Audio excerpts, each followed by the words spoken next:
Now, up first is going to be, like I had mentioned earlier, PowerToFly's resident career coach, Heather Coll.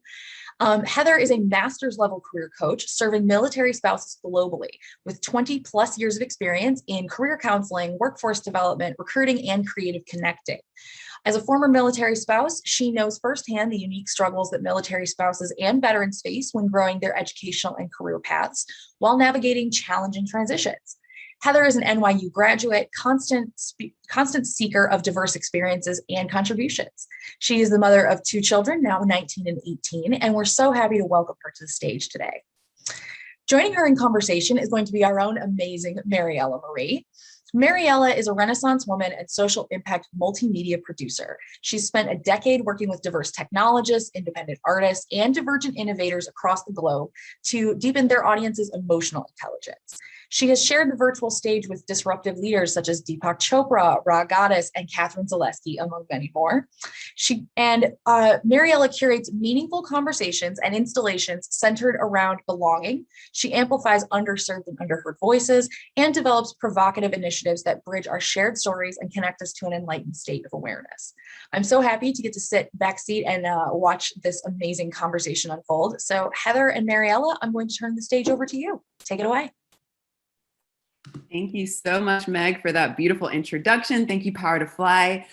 Heather, I know that you're going to set the stage with a beautiful presentation, and then we're going to roll into some live Q&A. So feel free to share your screen. I'm going to put myself on mute, and then I'm going to hop in for those live Q&As after your presentation. Great. Can you see my screen? Okay. Awesome. Hello, everybody. Good morning. I am so happy to be here. It's such a joy. This is my favorite community, PowerToFly. I became a participant member back in 2014, found it online by accident as I was a military spouse in South Carolina, trying to figure out my career pivot, my next career pivot, as we've been stationed somewhere new.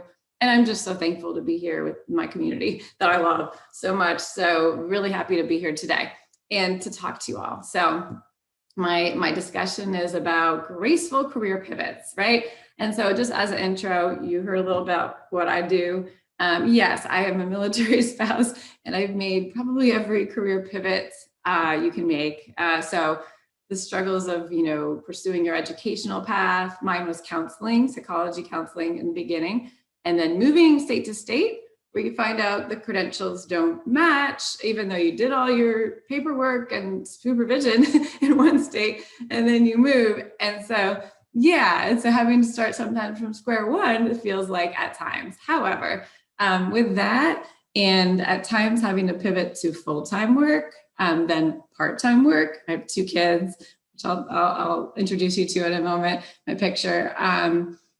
Having to, at one point, pivot to remote work. In 2013, I've actually pivoted to remote work and have worked remotely ever since, which is even to me a little wild. Like, I'll be honest, I miss some in-person stuff at times, and I'm maybe gonna, do some of that again in my future. But the pivots are, they're real.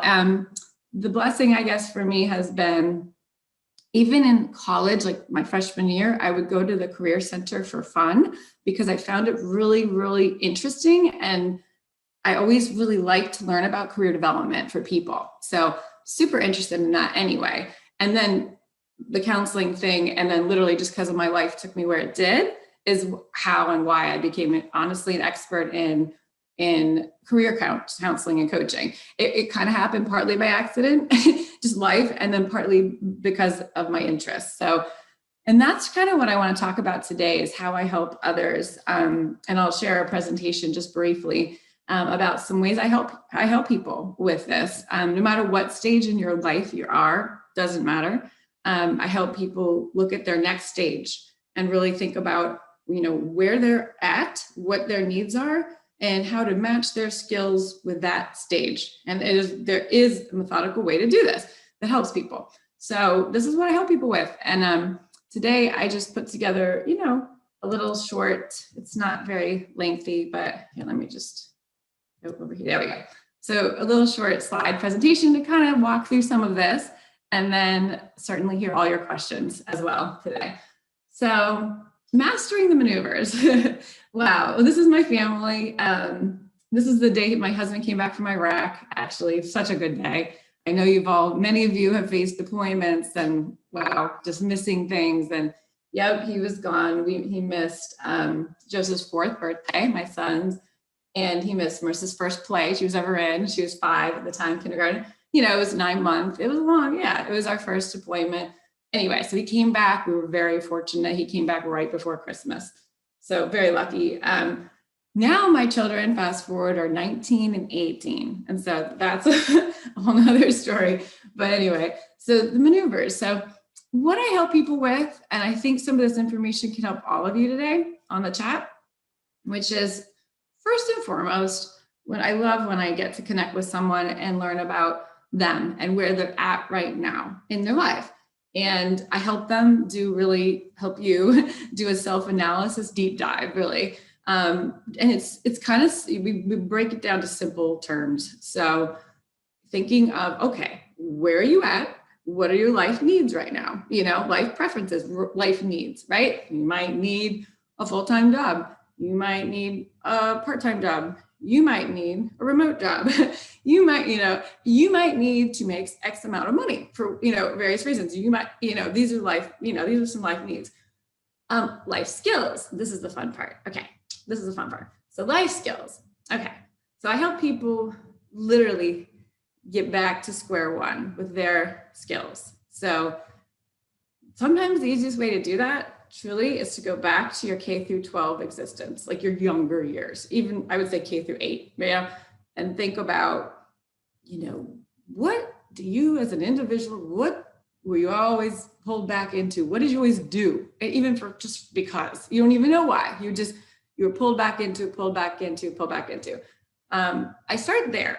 And that's because we all have tremendous life skills. And sometimes we don't even realize like some of the skills we have, right? So when you start there, you can really tap into that. Like for me, for example, when I was young, I always was like, I remember all my memories on the playground, like talking to people, talking to friends. Like, I don't remember a lot of what I learned, especially in middle school, because I think I was so much more focused on helping people, So those are the little things, or maybe in your family, you were someone that always, I don't know, you helped out, you were a helper, or maybe you were the person that did a lot of things on the sidelines.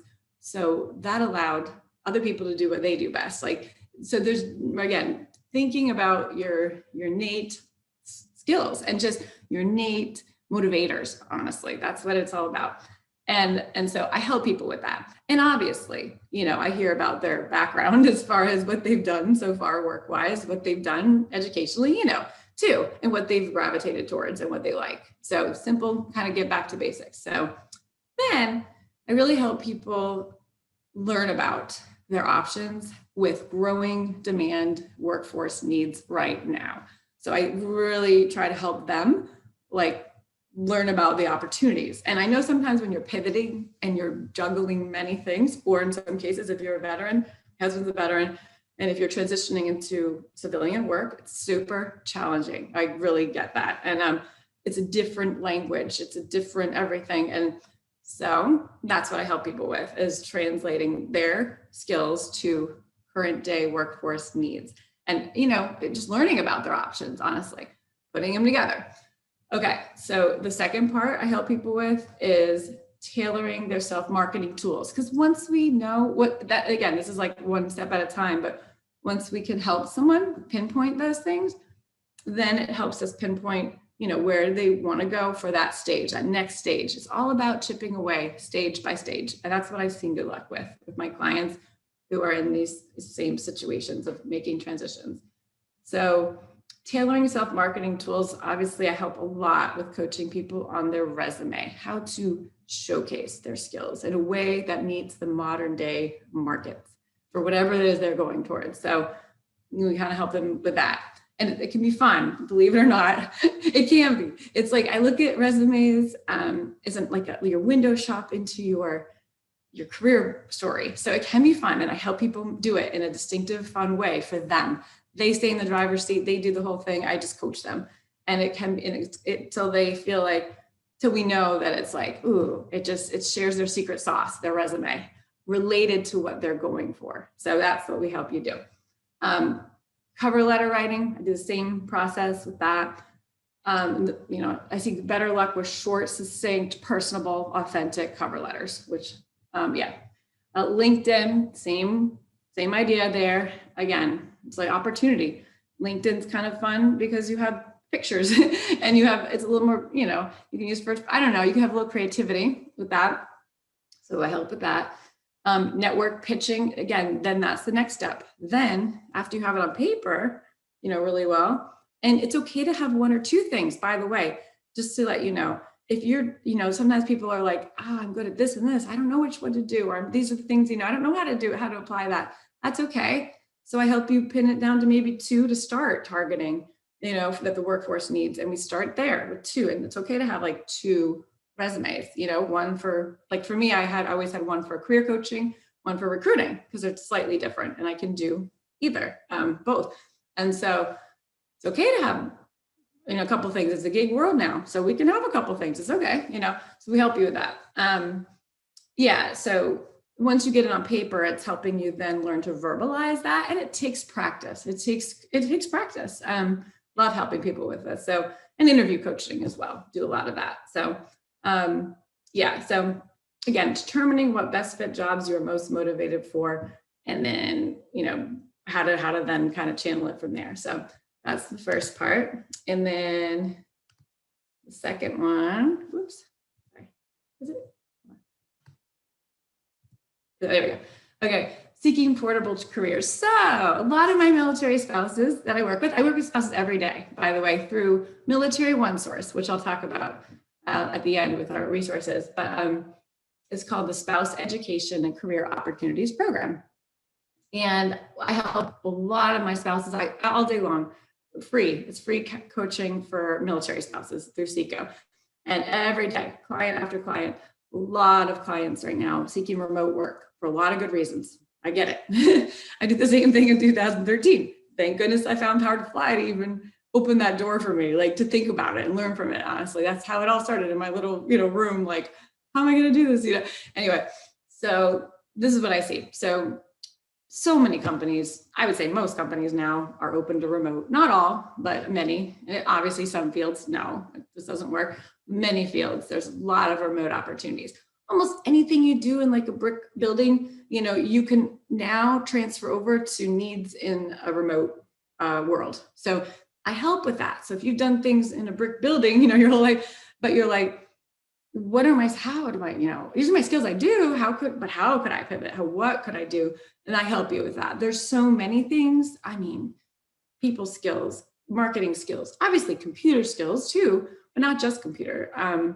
It's everything. It's HR, it's marketing. Like I said, it's customer success. It's behind the scenes, back end work. It's data entry. It's everything. So anyway, almost everything you could do in a brick building, there's a way to pivot that to remote now. So I help people learn about those options and then showcase their resume and tools to better align with the remote world, and maybe help them connect with some trainings if they need it. That's educational opportunities everywhere right now, trainings, many free for military spouses and veterans. So I'll mention those at the end too. But we look at remote, we look at high demand, right? So I help with that. Labor market information, what's really right now growing, what's really, projected to keep growing, right? We don't want to go backwards. We don't want to go down a path that, we can't find a job. So that we stay focused on. So a lot of good, I just wrote some out here, but there's so many others. These are just a few examples I typed out, but there's just so many things that are needed, high demand right now. And I help you learn about that. I help people figure out where their skills align with that. Okay. And anyone at any age, by the way, I have so many spouses who go back after 15 years of raising their kids, 7 years after raising their kids. I've had 21 years after raising their kids. I've had everyone is scared when they do that. Obviously, but I have to remind them of all the things they've done. So when talk about military spouses, you guys probably know this, and veterans, you all have done more than most people. You have multitasked, you have managed families with their moves, deployments, very challenging circumstances, obstacles, which create this ability to do things you don't even realize those are abilities that you've learned that you can then showcase the strengths, on your resume, and again, so I always help the person. I weave into what they have done. You've done so much, no matter where you're at right now, I promise you. Job-wise, don't care if you change jobs every year. It doesn't matter. You've done a ton. And you have a good reason for change jobs. I was like that. I was always worried about my resume, like, it's all about, you know what? It's a whole new world out there. And yeah, it requires some pivots, right? If you can navigate that well, and I help you with that, it's an asset. You just learned a ton because you did all these things. So I always help people, military spouses, frame it as, I've had the unique opportunity to live and work in diverse settings with diverse populations.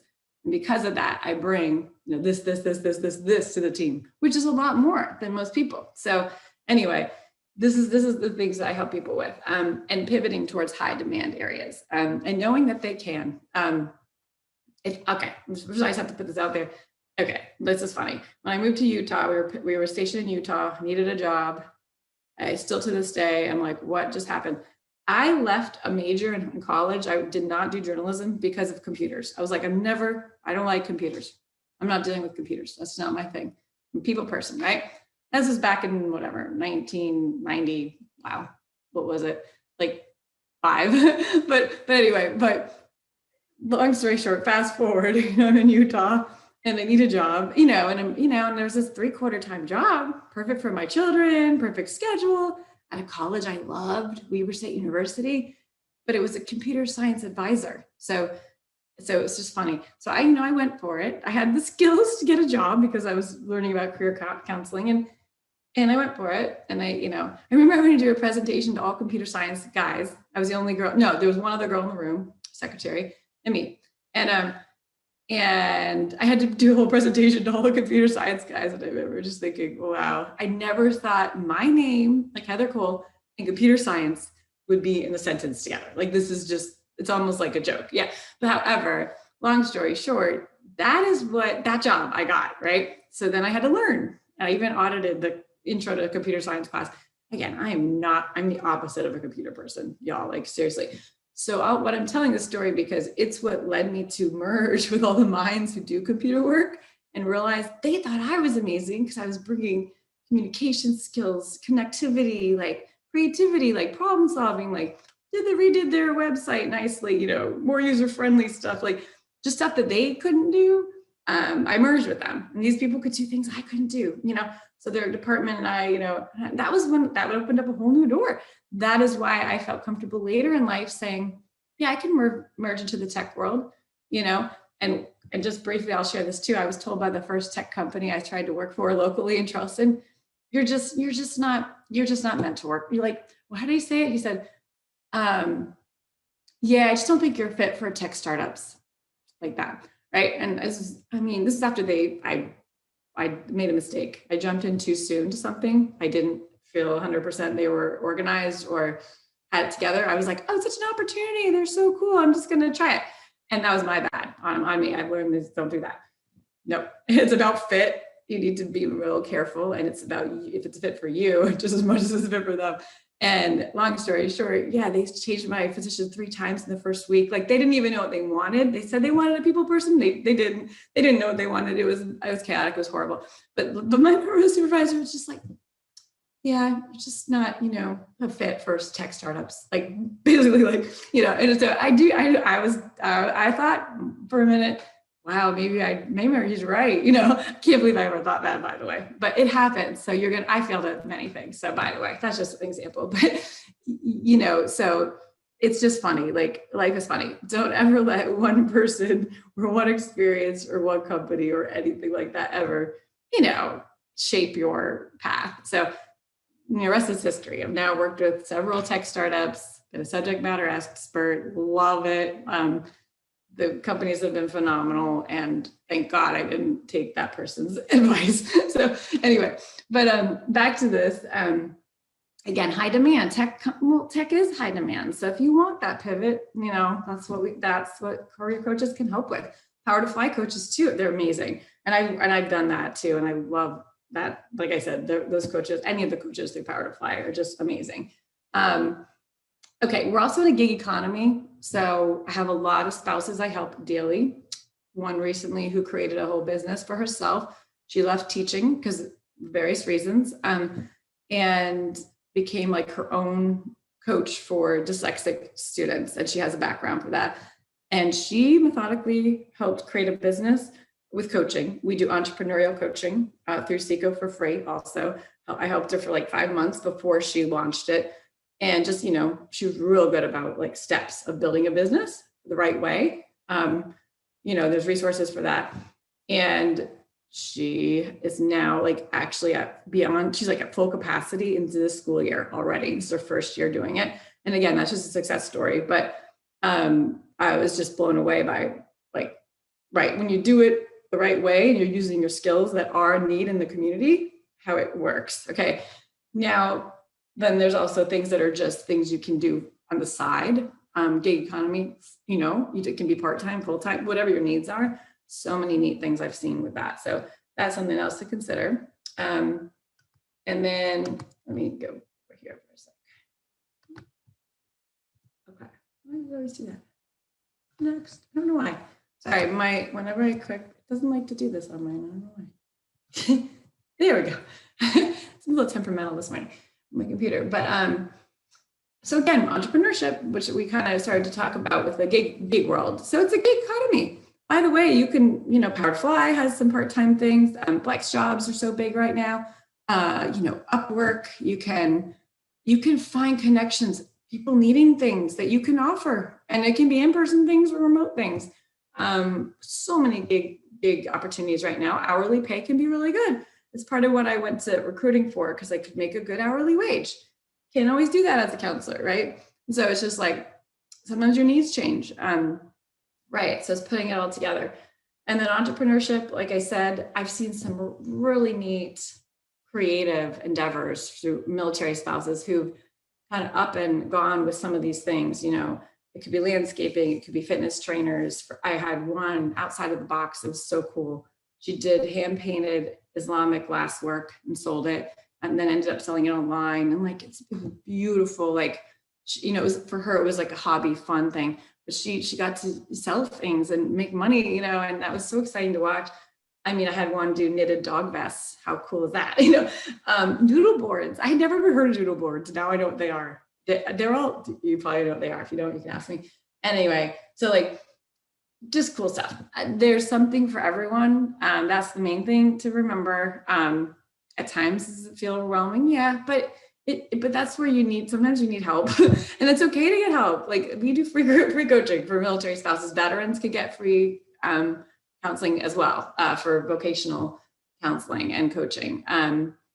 Anyway, and there's just so many resources now, thank goodness. So that's a little bit about me and what I do. And that's really just to say hello and then open it up to questions for y'all. Well, thank you so much, Heather. Thank you so much for sharing about your journey, for helping set the stage up. So I really appreciate you. You can stop sharing your screen now so that we can get some FaceTime here. And I'd like to kick off Heather's live Q&A portion by reminding our live audience to add any questions or reflections in the chat box so that Heather can hear from you. And then Heather, before we forget, I'm going to ask you in the end as well, but how can we connect with you when this conversation ends? Yeah, sure. Yeah, I'll add this to here and then we can always share it too. But you could honestly email me, hcoll@myseco.org. So I work for, it's called the Spouse Education Career Opportunities Program. And it's on here, the link, but it's actually through MySeco, MySeco.military1source, all spelled out, .mil. So happy to share that here too. Yeah, for sure. That's free. That's free career coaching for all military spouses. So that's how to reach me. And then veterans have also a different route they can take for free coaching too. Yeah. Perfect. So we'll make sure before, maybe towards the end, you can type that in the chat, and then we can share that in our public chat. So I want to get into these questions, and I'll be looking out for questions that folks add to the chat box. So please keep them coming. I see that we've already got some, but I want to kick us off with this first question here. In your experience, what are some of the inhibitions and concerns that military spouses commonly share? Great question. Yeah, so many. I think the first one is always, they're really scared about how am I going to tell someone I'm applying to a job that I'm a military spouse, because I don't know if I'm here for a year, 2 years, or 4 years, and that happens a lot. So that is hard. I get that. I really do. That's a huge inhibition. My personal experience with that, helping people for many years, and is, again, when there's a will, there's a way. But when you are transparent, and this is what I did even way back when people were like, oh, you can't tell employers. I just took the transparent approach, real succinctly. It wasn't my leading thing. My leading thing is always my skills, right? What I'd love to bring to them, my excitement, inspiration about them. But then it's just being able to say, as a military spouse, I've had the unique opportunity to live and work in diverse locations, very excited, and I would love to contribute these X, Y, and Z skills to this community while I'm here, which is projected to be, and I just tell them, I just say 3 to 4 years, or maybe like 4 years or whatever. Or if it was 1 year, one time I had to get a 1-year job. That was stress. I'm not going to lie. That can be stressful, obviously. But what I just did was I looked for that. I looked for something that was, you can look for gig work, temporary stuff, or remote. It could be long-term so that you can move around with it later. It's fine, no worries. Or with this local, I tell them I'm going to be here a year, but I'd love to help. But if you have anything remote I could keep doing, I'd love that too. So I just you tailor it. I got lucky once and I got to fill a 1-year position. Someone was on sabbatical. So it takes a little networking but in my opinion, transparency. So I help people with that so that they don't overanalyze it or worry about it. It's just matter of fact. It is what it is. And honestly, I felt very welcomed when I took that approach, and my clients do too. I think some people, you'll be surprised, like employers, accept that and understand, wow, that's a whole nother set of skills you bring then, because you are doing all this. It's kind of inspiring. And anyway, so if you do it the right way, it doesn't have to be a bad thing. It actually can be a really good thing.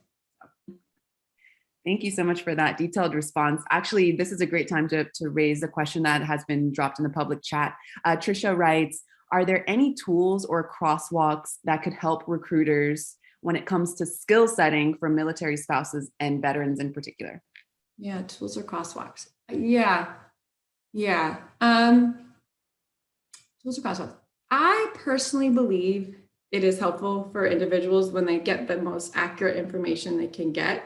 And some of the tools, so again, like through Military One Source with the SECO program, that's what we help with, is getting the accurate portrayal of what's, because information I know on Google right now can be just overwhelming, to be honest. And sometimes it is. Sometimes you don't know what to trust and not. And it's true. And so especially I see this for spouses, even educational institutions will make you think something isn't what it is because they want you to go to their school. So it's like advertising, it's a lot. So again, I think the tools I would say is to go to the reliable resources that have vetted, so again, I do think the VA for veterans, if they're really trying to keep, some of these things, verified and just accurate at the data. So even Occupational Outlook Handbook, which is a Occupational Outlook Handbook is a Department of Labor tool, but it just gives you a picture, a snapshot of the industry, the numbers.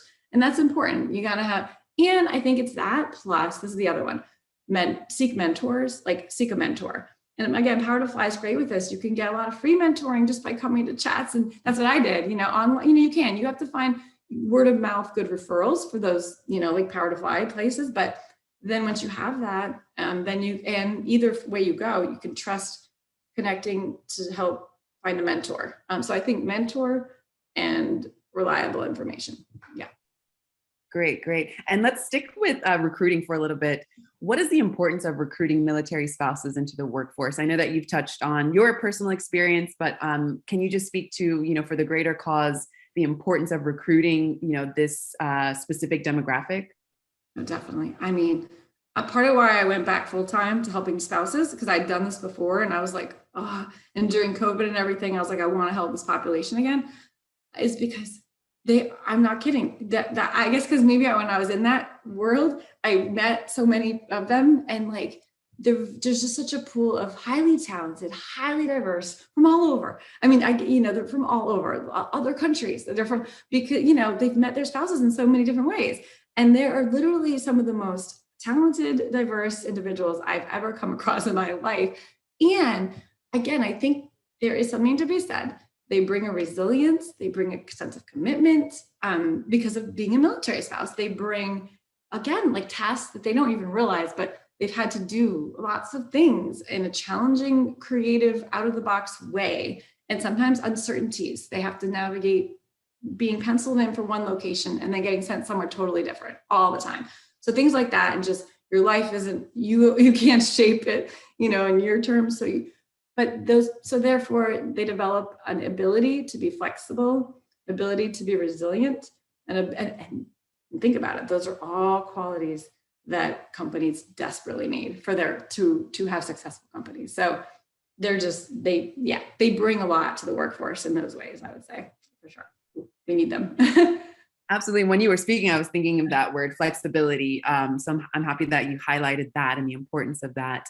Would you say that military spouses prefer remote jobs? And I know that you said that in 2013, you started your remote work career. I also was fortunate enough to start working remotely before, it became so accessible, I guess. So now that it is accessible, of course, you mentioned in your introduction that not every company is working remotely and not hiring remotely, but there are, way more than there were a couple of years ago. Would you say that military spouses prefer to have remote jobs? Yeah, I would say especially since the pandemic. Like, wow. Like I wish I could quantify it. I'm not sure exactly how many of my spouses prefer it, but I feel like it's every day I talk to at least six. Usually I do 6 appointments that are about 45 minutes each, and before and after planning, and then we keep working together. And I feel like in that group, like each day, I probably get at least half of them. At least half of them. I'm thinking a little more than half of them. I'm thinking it's like 65%.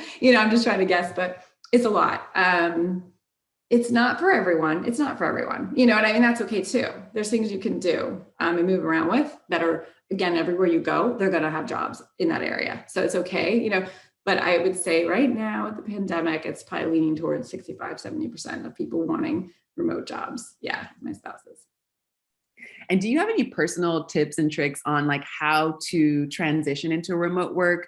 I mean, you can speak for sure about, the interview process, or actually if someone is hired for their first remote job. We've done several chats on PowerToFly about, how to just get more comfortable and confident, especially when you've got, maybe, kids or you're a caregiver for adults, for elders, or you got pets and things like that. How can someone remain, confident in that space, especially working from home, let's say? Any brief tips and tricks? I mean, I know you can go really down the rabbit hole there because there's so much to learn, but I know that there is this gripping fear for some folks who have never had a remote job before, and I want to kind of ease that, worry. Oh, totally. And I mean, I lived this because like I said, I literally would have never, I like ran from computers, like from the day I was learning. And now it's ironic, I'm on them every day. But anyway, so if I can do it, literally, I'm not kidding, anyone can. Like, that's the funny thing. But yes, there are some, yes, absolutely. So what I help people with, like one-on-one, when they're like, I want to get remote, but I have no idea, I don't know how. So what I first do is like, again, a little bit of a skills assessment, like without, like just non-stressful, but just like, okay, what are some things you're comfortable doing online? And they'll be like, oh, I email. Oh, I go on my kids' portal every day to set them up for pay, for their school, for their sports, or like they tell me all the things they do. And so already, because they might come thinking, I don't have those skills really, like that freaks me out. But then when they talk to me about day-to-day stuff, we've all been forced into it, like through our phones, through our lives, at the store, like we have. So in other words, you have been using technology a lot, most likely, right? And even if you haven't, it's okay. I've had some that just literally avoid it, but then they need it and want to pivot to that. So it's being honest first about where you're at with it. And then based on that, there's different types of remote jobs. So there's some jobs you only need to use, email and be able to data, maybe put some things in data, whatever. There's others that you need to be on the phone all day. There's others that they really, and then from there it goes on, up to all kinds of things. But so I really get a real picture of where they're at. And then we also assess like, what are some jobs of interest that could be a good fit? And then it's being real with that. So I think practice. So then what we do, like in my coaching sessions, we literally do mock interviews on Zoom, like we do mock interview practice or phone interviews. We'll do different types. And we go through, a whole networking or an interview, even a phone screen, and then you practice. And so, yeah, it's soft skill things that you learn through coaching. I would say get a little coaching, get a little practice so that, you feel comfortable with your workspace. You have, a nice quiet workspace. You have some light behind you. These are little things, but you learn how to use Google Chat. You learn how to use Zoom. We can help you. I mean, that's what coaches are here for, to be honest. It's really just clicks of a couple buttons. And again, if I can do it, trust me, anyone can. And the other thing is being able to then, once you practice and feel comfortable, and maybe you take a training. There's so many free Microsoft Word, Excel, like trainings. I mean, Google's G Suite, if you need a little guide on that, we guide you. There's tons of free stuff for spouses and veterans as far as that goes. So we can help you feel comfortable that you're like, oh, okay, it's not that bad. And then help you practice if needed. And then when you're at that point where you're like, oh yeah, I can do that, or I can do that. Okay, yeah. Then it's helping to kind of showcase some of those things also on your resume. So if you haven't done remote work before, but you're sharing, your skill comfort level with, or, basic skill level with boom, boom, boom. Well, then we know that you can do those things, And so it's, more than you think, that's what I've learned. And so it's just, but it's also taking some, don't be afraid to ask and get help with that, like from a coach. I think that helps a lot for a lot of people, actually. Yeah. Awesome. So I want to stick on the confidence note a little bit. What sort of support do you, in your field of work, provide to military spouses and to inspire confidence in them? Specifically, speaking of folks who have found it difficult in the combination of, being the breadwinner as well as the caregiver without much support. So how can you support them to inspire confidence in this situation? Yeah, no, I hear you. So I found confidence is built best when you're working on the thing that it brings you angst. So like just working on it. So again, like I do recommend coaching, mentoring, so helpful. Cause then we've all been there, like I remember one of my first jobs, literally, this is the one I was trying to get the 1-year position because I only had 1 year and I was freaking out about it. Like, how am I going to get that? And I had a connection. I had someone that knew someone that worked there. And I was like, I got to leave a message. And this was like in my 20s. And I was like terrified to leave a phone message. So this is me. Now I talk to everyone all the time, but I was like, so I left the phone message and I listened to it and be like, like redo it. Like, I don't know what was wrong. Anyway, so confidence, in other words, it's something that if the more you do it, you sometimes you practice. So I always recommend practice things that give you angst. If it's talking to people, get help with your resume, get help with those tools. And we will help, like any good coach will help you feel, because you're going to stay in the driver's seat of it. So it takes some help sometimes to develop the confidence, but I think it's with a little bit of mentoring and coaching. Also just doing it anyway. I know, honestly, just doing it anyway. Because the more you just do it anyway, that's how you slowly, don't let fear stop you from doing things, just do it anyway. You will feel anxious. You might feel this, it's okay. It's not going to kill. And then you do it again, and then you get better. And again, practice in a low stakes environment. If you feel more comfortable with that, with a coach, that is how I've seen it. Oh my gosh. I have clients that come completely, and they just can't even believe. Then they come over here and they're going to a career fair. And this is one girl in particular. She gave out like 7 resumes, a lot of resumes. She got invited for 4 interviews. And she was like, this is a girl who was like terrified. She literally did not think she could even, because she hadn't been back to work in a long time. And she was like, just terrified. Anyway, so it was like going, again, starting with just the basics. Like I said, just like one thing at a time and tackling, with the help of a coach. And then so that you do it and you just do it and you get better and you get more comfortable and practice makes perfect and all those things. It's just like, anything, but so we can help build confidence.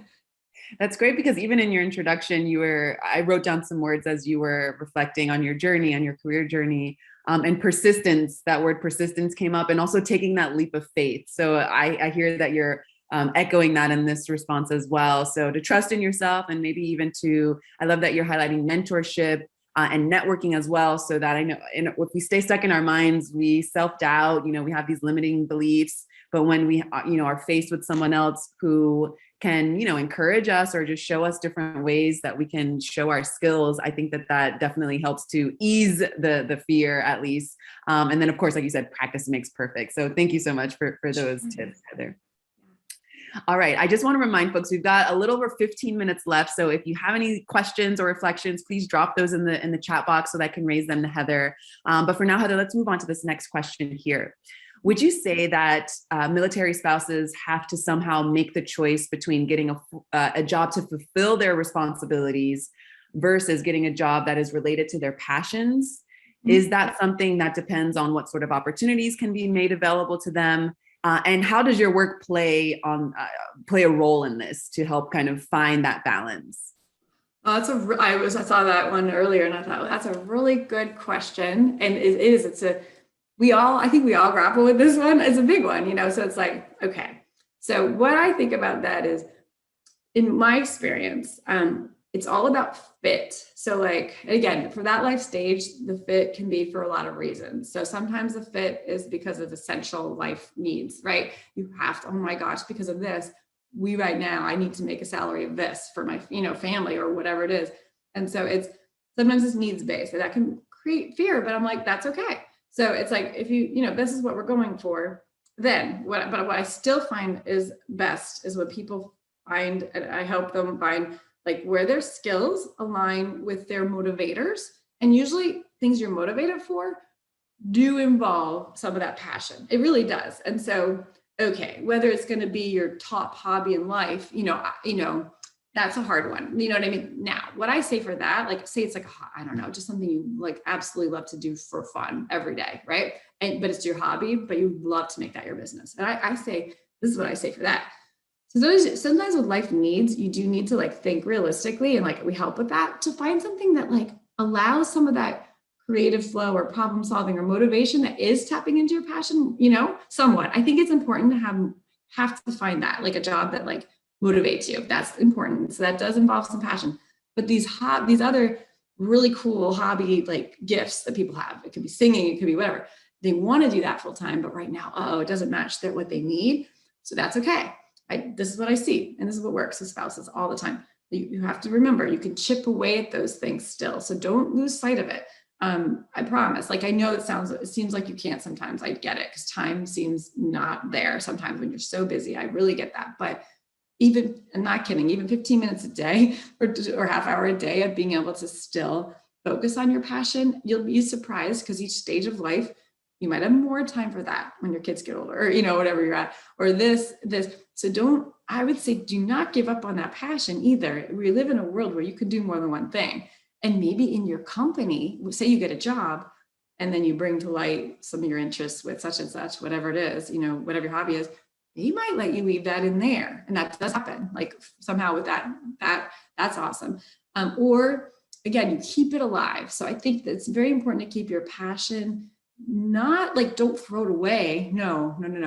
Keep it as somehow attached to your goals. And again, I help people with that a little bit creatively sometimes, but do keep it in your life and do keep chipping away at that. It's very possible that could become bigger and will become bigger. So yeah, I think there's a way to navigate both, but it can take some help. You need a little help sometimes with that.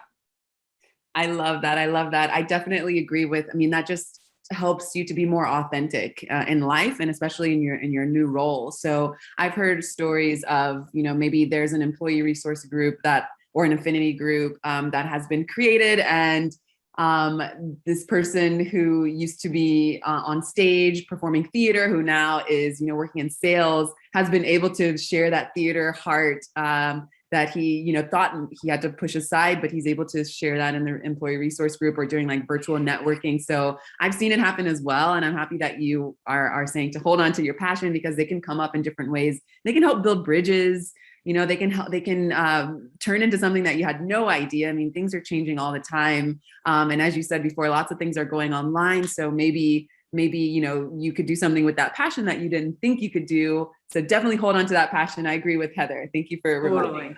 I've seen it too. I had a coworker who was a comedian on the side for fun. She'd do open mics, and she was also in like customer success, like with me at the time. And but we did these like monthly, like bonding, team bonding, things. And so she would do stuff for a team, but that built word of mouth traction, referral. Next thing you know, she was doing it out more in the community. You know what I mean? So just to your point, yes, keep doing it. Bring it to everywhere you go. Again, you can dabble and bring it, and you'll see where it grows. If you keep nurturing it, it will grow. So very cool. So you did mention earlier the importance of mentorship and networking. I would love for you to give us like a little highlight of, let's say, LinkedIn. I know a lot of folks are using LinkedIn right now. Yeah. So if someone is, well, one, unfamiliar with LinkedIn, what should they know about it? Or two, maybe they are afraid of LinkedIn because it's just, it has really exploded in recent times. How would you say something like LinkedIn, and of course you can note any other networking source that you want, how would you encourage people to showcase themselves and, be their own kind of PR, their own public relation person, and use this tool to their benefit? Yeah, totally. So LinkedIn is it's a professional networking site. It honestly operates kind of similarly to like a Facebook type thing, but LinkedIn allows you, it's just focused on professional growth and development. So you create a LinkedIn, some of you probably, I'm sure many of you have one, where you have a basic account first, where you have a profile, photo usually, and a banner image, and then like a brief summary about yourself, a story, I call it your career story. And then, kind of your experience, kind of like your resume, but like your experience down below kind of showcases your experience. And then they have opportunities to also showcase things like volunteer and publications and organizations and just anything else you do, right?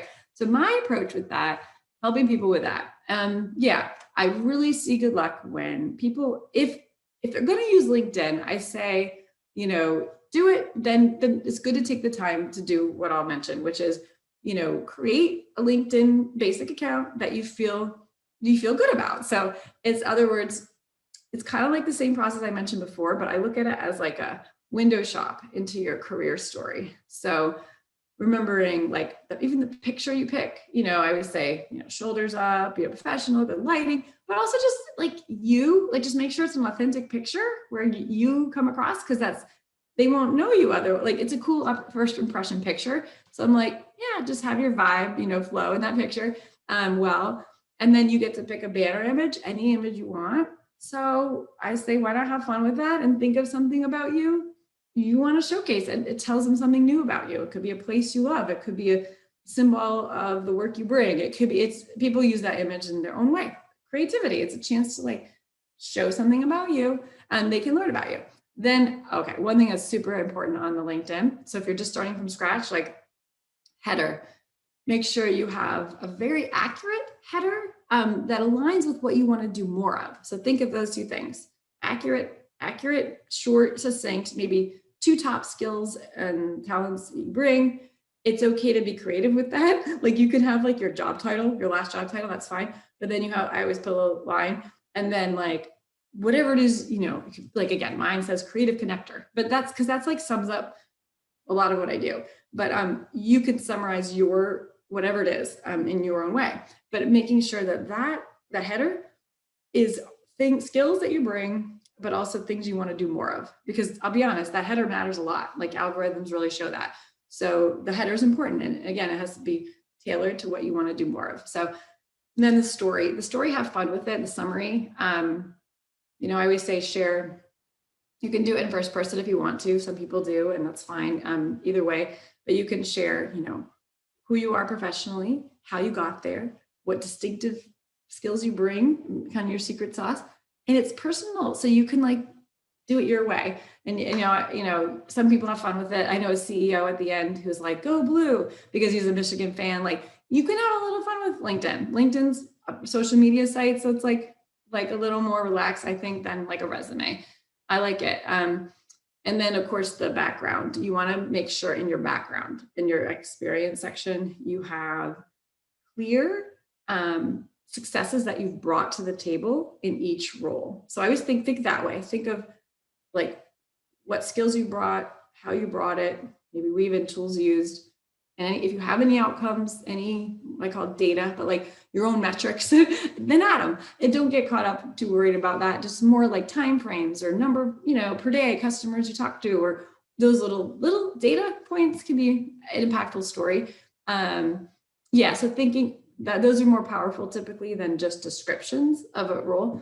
And then this is one other little tip for LinkedIn today, which is they've done research on this. The more thoroughly filled out your LinkedIn is, the little incremental updates that you make, whether it's, again, say you have 2 languages, put it on there, add that, that's huge. If you have volunteered somewhere, add those things on there. It has a little place for it. Any of those little those little accomplishments you can add, honors, awards. Hey, even if it's small, it doesn't have to be Pulitzer Prize winning, by the way. When you see honors awards, I'm like, did you ever get, any like shout outs or any like customer reviews where you got a lot of, oh yeah, I used to always get, I always got 4 to 5 star reviews on my okay, well then we add that, like just little things. But anyway, just the little incremental updates, it is worth doing. They've shown this on research that helps people gain more traction. And again, you can leverage LinkedIn. Once you've done those things, you can leverage it to connect to groups, connect to people, reach out, connect, get mentors, and just apply to jobs even on LinkedIn. So all those things on LinkedIn. And just FYI, actually, and I don't know about veterans, I'm not sure, but I could always find out. But military spouses get a free upgrade to premium for 1 year with each PCS for LinkedIn. Again, we could help you with that through Seco if you ever wanted help with the upgrade. Upgrade gives you also access on LinkedIn to 12,000 plus learning center trainings, which again could help with some of your training and then putting that on your resume once you train, or putting that on your LinkedIn once you professionally develop. So LinkedIn could be a great tool, but only if you want to use it. And depending on the field, there's some fields, really helps to have a LinkedIn for sure. There's other fields, honestly, I help people every day, medical assistants and pharmacy techs, but you don't always need it. And if you don't want it, that's okay. Like you don't have to have it for some jobs. Yeah. Awesome. And then just if folks are on LinkedIn or they're curious about, leveraging their LinkedIn, how can they find you, Heather? Oh yeah. The best way to find me right now is like through the Seco program. So you could either call the Seco program. I have the website. I'll have the website up here, or honestly, you could email me I'll put it in the chat. HCOLL@myseco.org. And I'm happy to help answer questions and route you and however. But yeah, through the Seco program, you can always sign up for free career coaching through Military OneSource. So even if you go to Military OneSource and just say, I'm looking for a career counselor, Heather Coll, they'll find me. And I'll make sure we have that website too. Awesome.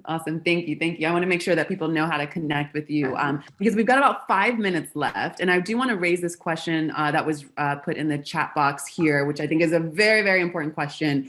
And it talks about, balancing our time and just how to make sure that we're able to keep our mental health focused. So this question reads, what you do and the effort you put in sounds overwhelmingly stressful, especially during a pandemic. How do you and people like you manage a balanced state of mental health along with your professional responsibilities? I love this question. Yeah. So I even used to have a whole at PowerToFly, like a whole session that was dedicated to, it's just essential for not just us, but our kids, all ages, every age, doesn't matter. We have to protect our basic needs first. I know it's just going back to square one, but we have to make sure, honestly, that we're eating, balanced meals a day. We have to make sure we're sleeping. Sleep is huge, you guys. We have to protect, some activity where we're able to be healthy, right? Because we've all learned that, especially during the pandemic, health is everything. And we have to be healthy to do anything else. And I know many people, have had, COVID, and then they're tired even more. There's a lot of fatigue. There's a lot going on with the pandemic. Even if you've had it or not, there's a lot of fatigue because it's pandemic fatigue. So we have to combat it, I think, through some of those basic needs first, and community. So you have to know that everyone's in this struggle together. It's true. We're all keeping each other going a lot. And that's the network. You have to stay connected to the people, again, whether it's coaching, whether it's mentoring, to help you. And that's what we are here for. But also, like, it's, in other words, how not to get overwhelmed. This is the best way, and I've been overwhelmed. But I stop myself, because what I've learned is over and over is you just take it in chunks, stage by stage. Okay, so what are some things I can do right now? What is the time realistically I can do that? And please don't beat yourself up if right now you're caretaking for whatever, family, old or young, or other things you're doing, and you're taking care of yourself because of health things. Sometimes you have to do that. And sometimes this is what you can do for the work world right now. And that's okay. But there's always like, again, there might be a stage where you just do this, but you help, and then we find a way to help you do just that for then.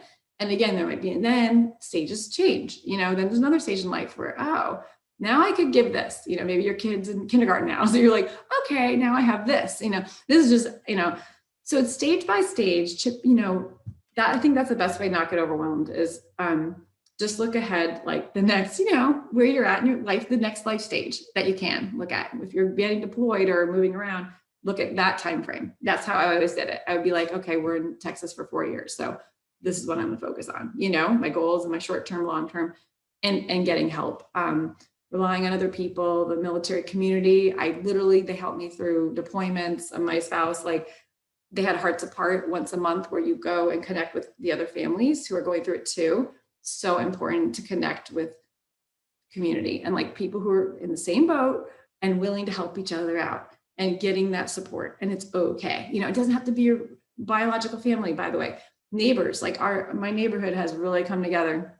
And if it just takes one person to create that, by the way, everyone always tells me I'm the creator of that, but I just had people over on my driveway for Halloween, and that's how we got to know each other, and it wasn't a big, huge, weird thing.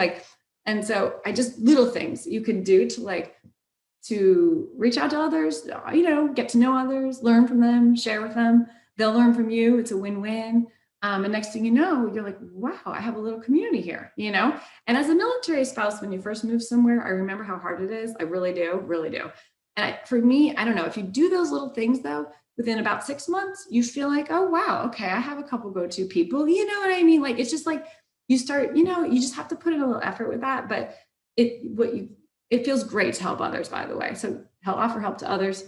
And that's then it becomes like a spiral. It's contagious. We all need it more than ever right now. Use virtual stuff like this, honestly, too. When you can't go out and about, just do it. When you have kids at home, I get it. Go virtually on it. It's so important right now, community. Yeah.